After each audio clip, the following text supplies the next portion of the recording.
Welcome to Entrepreneur State of Mind. I'm your host, Dr. Dale Caldwell, and we have a dynamic young entrepreneur. And Jovan, I want to welcome you. Welcome you to the show. Thank you for having me. It's a pleasure. Yeah. So Jovan Hairston has an amazing company called Simply Kleen, and I met this gentleman a few months ago. Yep. Was just very, very impressed with your energy and what you want to do. I love your hoodie. Thank you, man. The entrepreneur. Yeah, so as always, I like to begin with origins. So where'd you grow up? Where'd you go to school? And how'd you get into this? Gotcha. So everyone, nice to be on the show. My name is Jovan Hairston. I'm a entrepreneur born and raised in Jersey. Grew up in Palmyra, New Jersey. Palmyra. Went to high school in Palmyra, New Jersey. Okay.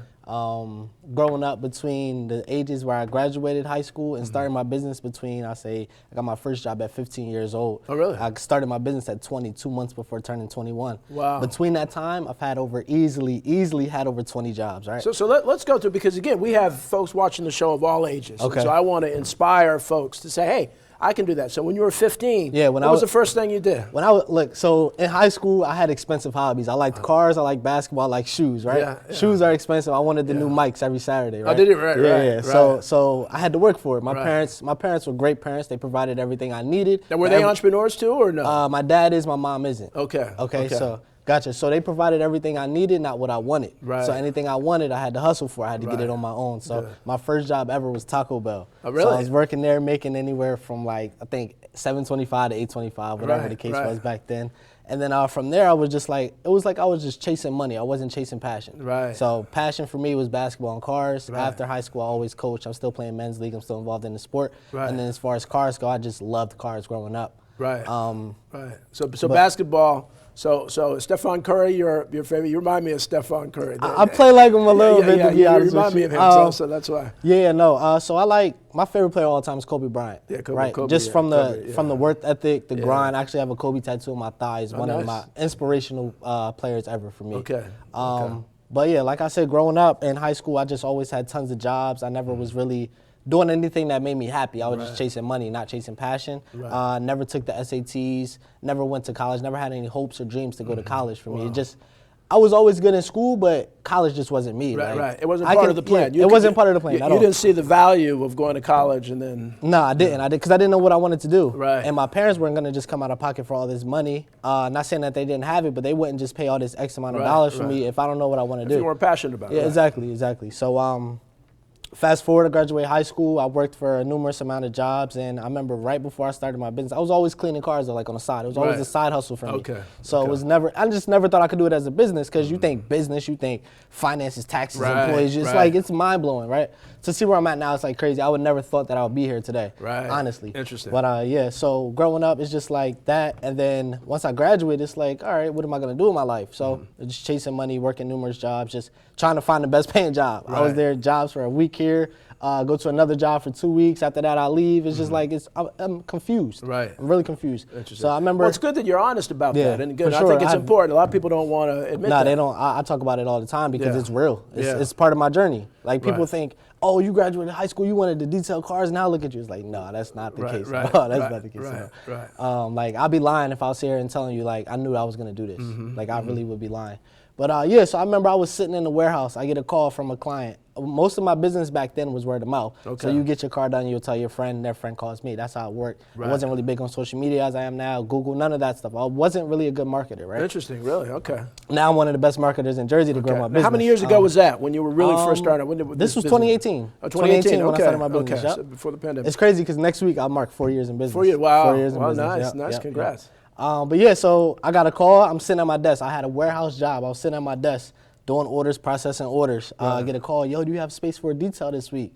I'm like, I can't tell him I have work because he thinks this is what I do, right? I think that's right. Yeah, exactly. So I'm like, all right, I got you. I'll handle it. I quit my job. I said, you know what? I'm going to just go all in with my business. I had no van. I had no supplies. I probably started. But now, was that a big order that it was big enough for you to say, I'm going to quit my job? It wasn't. I was just sick of it. I was depressed at work. It was literally just a check. You hated what you were doing. I hated what I was doing. Right. And I was young. My back was hurting. I'm like, come on, this is not it. This is not it. I got that call. I said, you know what? I'm gonna just quit my job. I'm gonna just go all in on my business. So I had no plan, no nothing. You know the coin op car washes you drive through, put your quarters in. Right. That's how I started my business. Oh, really? I would have people come there. I would use the water. I had my own supplies. I had my own microfiber towels. Had everything I needed. I just needed water and electric, right? Right. So I had my little shop vac, whatever I had. Okay. And now where's the base? Where were you? Where, I had an apartment in Clementon. Oh, Clementon. So I would do it at Clementon. And then, so it's a funny story about that car wash. I was able to scale and grow it from there. I reached 200 followers on Instagram, right? It was a big feat for me at the time because, you know, this is my first business, whatever. Right. I said, you know what, as soon as I hit 200 followers, I'm going to do $20 car washes all day, just pull up, right? So there's a guy, I know his name too. He was like some big dude. He brought a truck to me. I'm doing his truck. Middle of the truck, there's a line wrapped up for the bay to come to me. Right. Dude the owner of the car wash comes up to me. He's like, yo, listen, you're not doing this here anymore. Oh, really? In the middle of the detail. Oh, wow. In the middle of the wash. Wow. I still got to rinse the car off and everything. He's like, no, you're done. Wow. So I'm like, nah, like there's still a whole line of people waiting for me. Yeah. So I'm like, all right, cool, it's whatever. So I had to cancel all that. I went And did he home. say why? Why did you? Conflict of interest, but I didn't really understand it because I'm paying to use the water, I'm paying to use everything. But Right. It's kind of like he was hating, I guess you. You were being successful. Exactly. It was bothering him. Exactly. So I remember I went home. I had a Camaro at the time. I went home. I'm like, I can't do this here anymore. What am I about to do? Right. I had clients the next day. I had whatever I had to do. So I'm like, you know what? I'm gonna just go to them. At this time, 2018, 2017, whatever, mobile detailing wasn't really a big thing as it is now. Interesting. Wow. So I remember I had like a box Ryobi pressure washer, had a little shop vac, threw it all in my Camaro, hoses, everything. Car is so small. It's like, yo, you pull up with that. It's like, how are you doing this? How are you doing this? So I was able to do it. I just put everything in my car. I went to people. I was able to charge more. Right. And then it was a convenience thing. People were like, wait, you're mobile. Like I said at the time, it wasn't really a big thing to be a mobile detailer. Right, so right. they're like, wait, you come to the house to clean the car? Right. And I still get people to ask that today. It's like, you see the van. You see what we're doing. Yes, we come to the house. Yeah. But it's like, yeah, so that's how I started my mobile detailing business. And so much of entrepreneurship is, some people, so I got my MBA from Wharton, so that people will analyze and say, okay, well, what he's doing is differentiating his product, right, by doing it. But you just did it by instinct, and that's where most entrepreneurs instinct, and it worked out real well. Yep. So, so as you were building this business, what do your other friends say? What did they say? They say, hey, man, this is cool. I want to do it too, or I want to be on your team. A lot of people, I say. Well, my best friend, he's with me now. I met him at Taco Bell, right? Okay. So I met this guy at Taco Bell. We just had a long-lasting friendship. I remember he was working his job. I was doing this. And I'm like, we was getting so many cars. I'm like, yo, what are you doing today? He's like, I got to work. I'm like, how much are they paying you today? He told me how much they're paying him. I said, look, I'll pay you this. I'll pay you for your day at work, and I'll pay you this on top. Right. He's like, all right, cool, I'll come work. So he ended up quitting his job to come work for me. He trusted in me, believed in me. Yeah. But at the time, a lot of my friends, everyone wanted to start a business. Like, you can go on social media today, everyone has something in their bio. Everybody has a business. Everyone has a business, but it's like, do you have LLCs, do you have VINs? You don't even know what that is. Right. Right? So at the time, everyone's like, oh yeah, he's cleaning cars, it's dope. I remember I did my first Lamborghini, my first like G-Wagon and stuff. People was like, okay, he's really doing this now. Right. But at the time, I mean, people were just like, yeah, he cleans cars, whatever. But when you start hitting them with growth, when you start hitting them with like certain type of vehicles, it's like, okay, now I see the impact. And then now I have probably like 10 people that I mentor today. There's people that come to me for advice, for marketing plays. Right. I say once I literally start taking it serious and they see that I'm taking it serious, then they're like, okay, I want to start a business. Right. And I feel like I honestly influenced a lot of people around my age to want to start a business, to want to get financial freedom, to want to be an entrepreneur, to understand what it means to be an entrepreneur and not just, okay, you say you do this, but you also clock in 9 to 5. Now, there's nothing wrong with a 9 to 5, but if you want to be an entrepreneur, you have to go all in. I'm big on commit first, figure out the rest later. But you got to commit, and so one of the things about your generation too is that a lot of folks, don't want to work. They don't work, and nobody wants to work. Now, me being as a boss trying to hire employees, nobody wants to work. So, let's talk about that because so many people come to me. Well, what's the deal, man? I have a deal, and some of them are high-paying jobs. We understand you don't want to work for $8 an hour. Yeah, absolutely not. But what's the deal? Is it that people think that they can be an Instagram star and they're going to get, be honest, what's the deal with young folks and working? Because I feel there's like so many post-pandemic, after everyone was just able to tap in with all this money, I know people that got $50,000 and they have no money now. Really? It's like you blew it on Louis, you blew it on trips, you blew it on looking like you have that money when you really don't. I feel like my generation is more so, they want to look cool. Right. They want to be on Instagram flashy. Right. They want to, and then when it's really time to lace up your boots and get dirty, it's like, I don't want to do that. I don't want to do the work. I don't want to do that. But you want to get paid on Friday. You want to live this luxurious life. How are you going to fund that life if you're not working?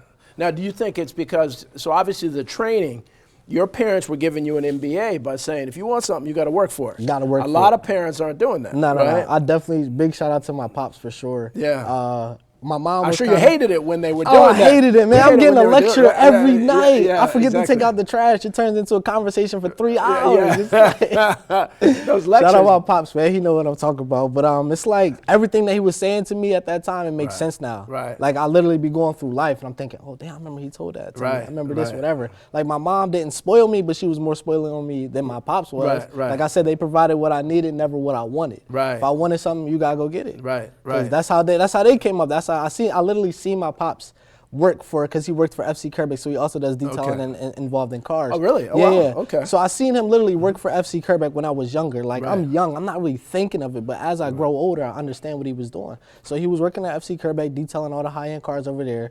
And I think I was probably like maybe 11 or 12. He started his own detailing business, got his own dealership. And then after that, he got his own like car sales dealership. Oh, wow. So I'm just looking at it from like a young perspective. You know, your parents are supposed to have money. They're supposed to do everything. But as I got older, I'm like, wait, he was really making this stuff happen. Like, and then it's an impact on me. And then my mom, she would always, not saying she would spoil me, but she was way easier on me than my dad was for sure. It's like, usually one parent is harder than the other. And I wrote this book on influence, and that Jovan, everything is influence. Everything. Because when you're born, you're an empty cup. And all sorts of influences come in, some good, some bad. Yeah, for sure. And so you've made the most of it. And so you're still doing home detailing. So you go, and I imagine the high-end folks love that. Oh, so the Lamborghini, the Rolls Royces, I don't want to come to you. You come to me. It's a privacy thing. So I I deal with some Eagles players. I come to their house. They're just like, they're regular people, man. A lot of people, like I said, back to the people I'm around, my generation, they're like, yo, you're dealing with this person, this person. It's like, to me, they're just like me and you, man. They just got money and fame. But we're in this celebrity culture that they think everything, I want to just be close to a celebrity. And I'm going to make money because I'm close to a celebrity. No, you got to work. You definitely got to work. But yeah, I mean, they respect their time. They respect our privacy. Like I said, they're just like me and you, man. They're probably even more nicer people than a regular person. It's just you look at them a certain way, so you're holding them to a standard that doesn't even exist. But so now, how do they find out about you? You basically do one person and word of mouth. That's exactly how it goes. So it's usually like an everlasting chain of just word of mouth referrals. I'm big on social media marketing though. Like I'll post on my Instagram daily. I'll run marketing plays on Google. I'll do a lot of stuff to reach those people. So let's go for the young entrepreneurs and other entrepreneurs. So your Instagram, what else are you on?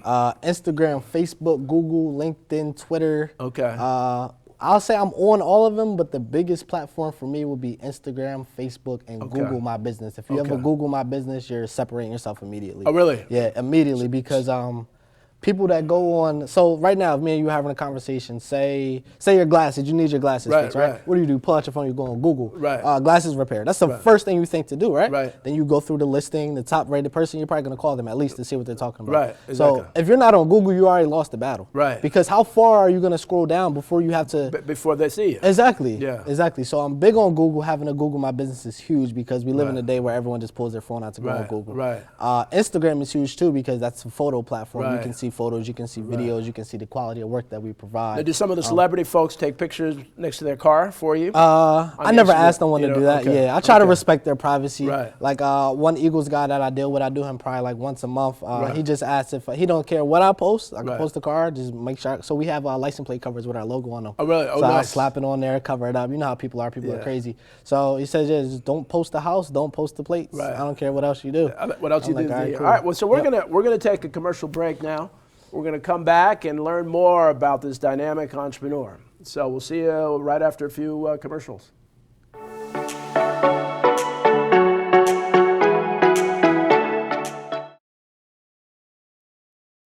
Aloha, Joe Silva here with Kukua Technologies.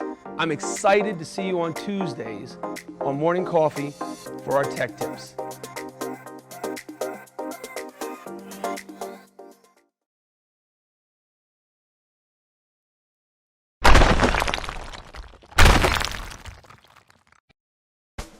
Let's face it, lawyers get a bad rap.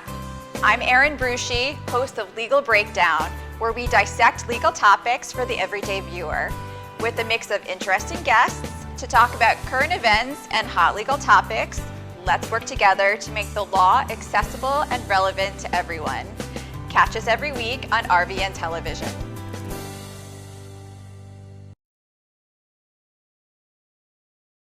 A stroke can be easy to detect. A loved one can't speak, perhaps they can't move. But there's another sign of a stroke that many of us can't see. It's called spatial neglect, and it can occur during or after a stroke, causing distorted visual movements. Fortunately, there's a solution by using optical prism technology during rehabilitation. If you or a loved one have experienced a stroke, ask your doctor about spatial neglect. Spatial neglect. See the whole picture at KesslerFoundation.org.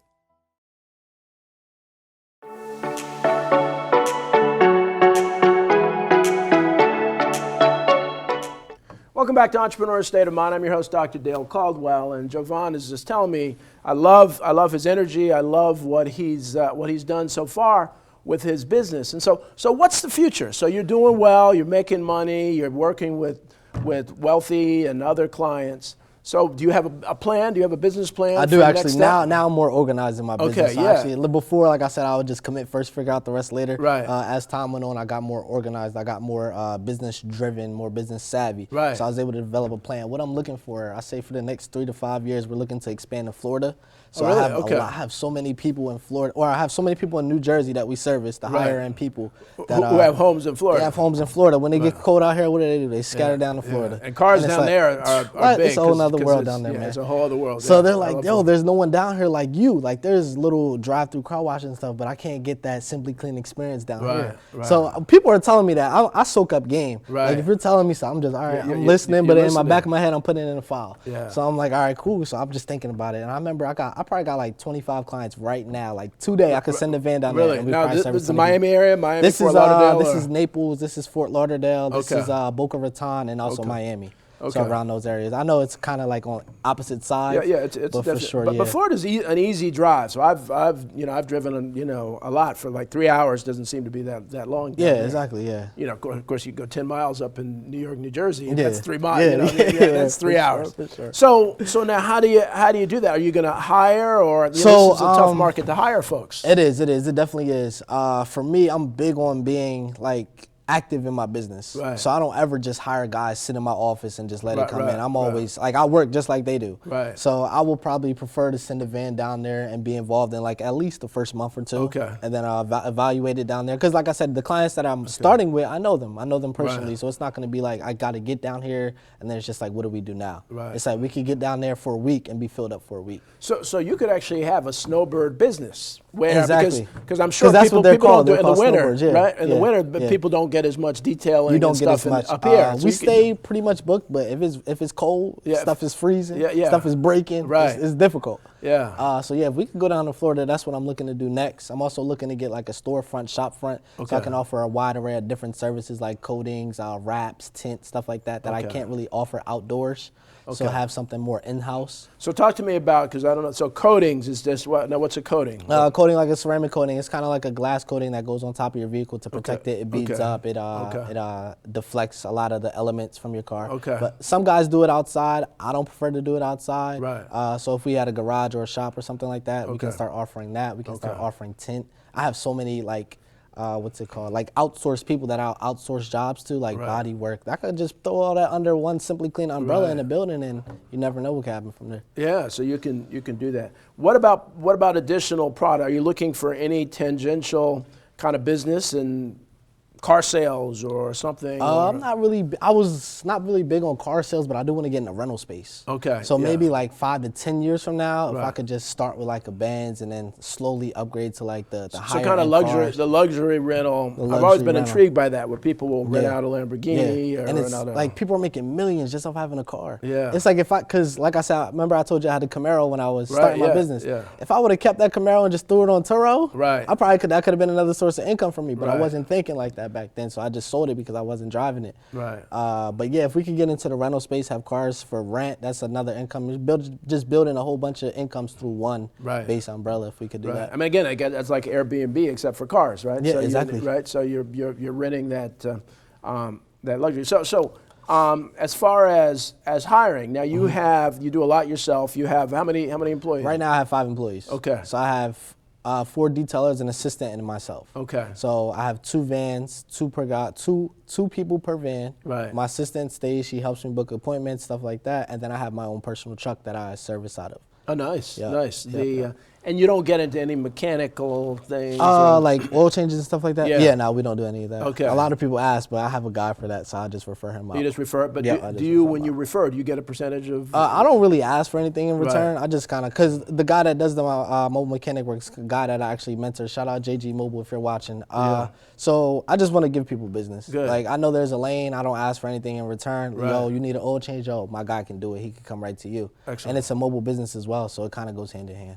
Well, see, that's the new marketplace. This idea of going to folks. It's convenience at the end of the day. That's all it is. It is That's all it convenience. is, yeah. And that's what Amazon is selling. That's what other people are selling. We live It's in a just world, like- people want their stuff like that. They So want that. They if want I order that. something online, I don't want to wait 8 days. Right, right. You don't even want to leave the house to go to McDonald's. You want to have DoorDash. You'll pay the extra $20 when it comes right. out.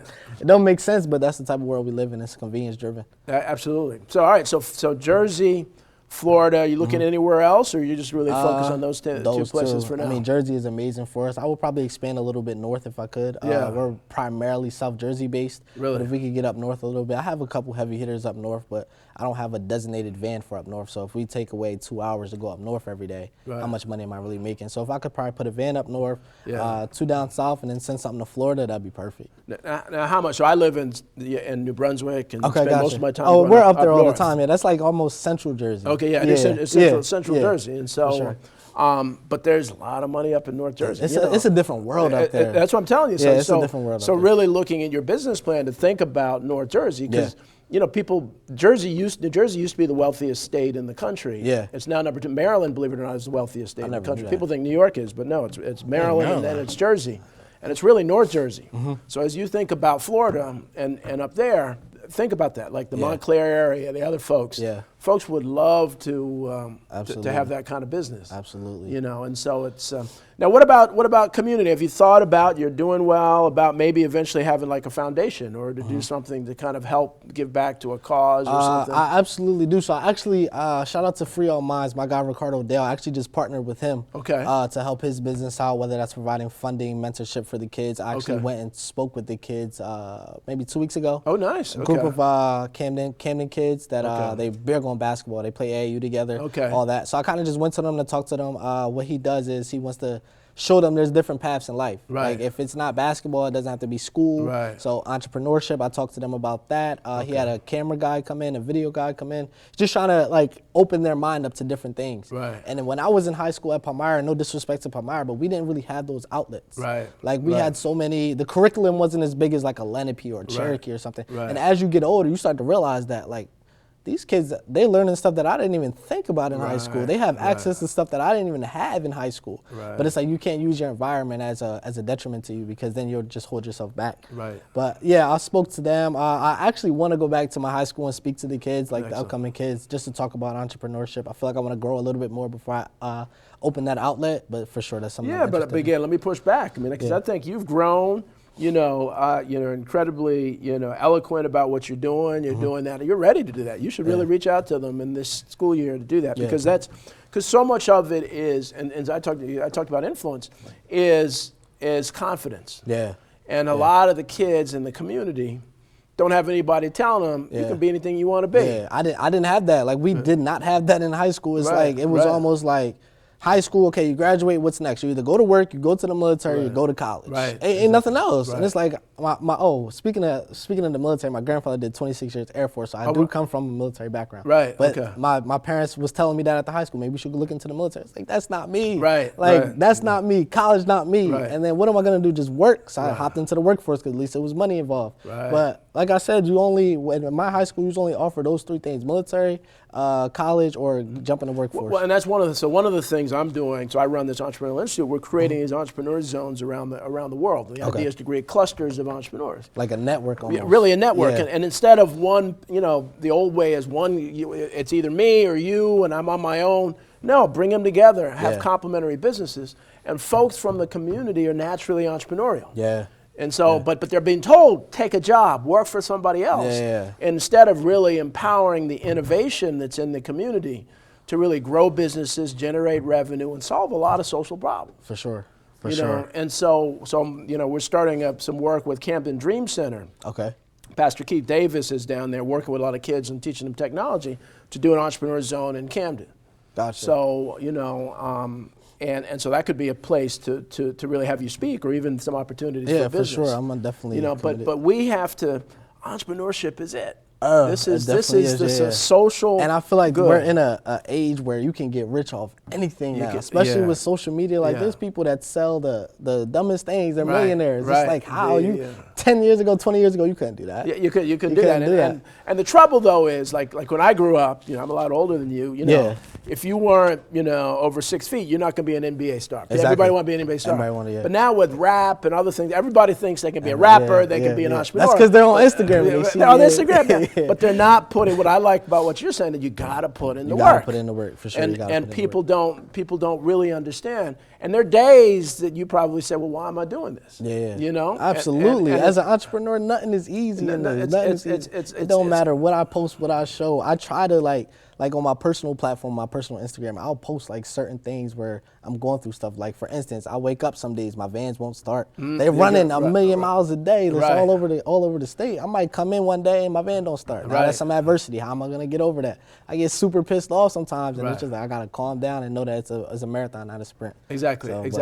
But it's more satisfying too when you become successful, because you've done that. Yeah. But so often a lot of successful people don't want to, they don't talk about the hard part. I like to talk about it because it keeps me motivated. It's like if I came from this to that, imagine if I just keep my head down and keep going. Exactly. That's how I look at it. And that's what I'm saying. You have such a great message for folks who are thinking about getting in entrepreneurship. To let them know that, the hurdles will help you grow. For sure. Yeah. It definitely will. Well, so good. So your parents must be really happy, really proud of you. They tell me they're proud of me all the time. Yeah. Well, that's good. And obviously I believe that college is critically important for a lot of people, but not necessarily for everybody. It's not for everyone. If you know what you want to do, if you want to be a doctor, you want to be a lawyer, you want to be a teacher, go to college. Get your credentials, get your credits, and then you'll be successful because you know what you want to do. But there's so many kids that as soon as you get out of high school, depending on what high school you come out of, you go to college and it's just like, all right, I'm here, I'm lit, it's parties, it's this, is that. It's like, all right, after all that's said and done, now what? And they drop it. And sometimes folks need to go later. They need to work. I feel like some people need to get more mature and then go back. And see the value of that. And so, well, Jovan, this has been great. We're at the end of time, unfortunately. I want to thank you all for watching Entrepreneur State of Mind. Hey, man, this is great. We're going to hear big things from this young man. So we'll see you next week on Entrepreneur State of Mind. Take care. Bye-bye.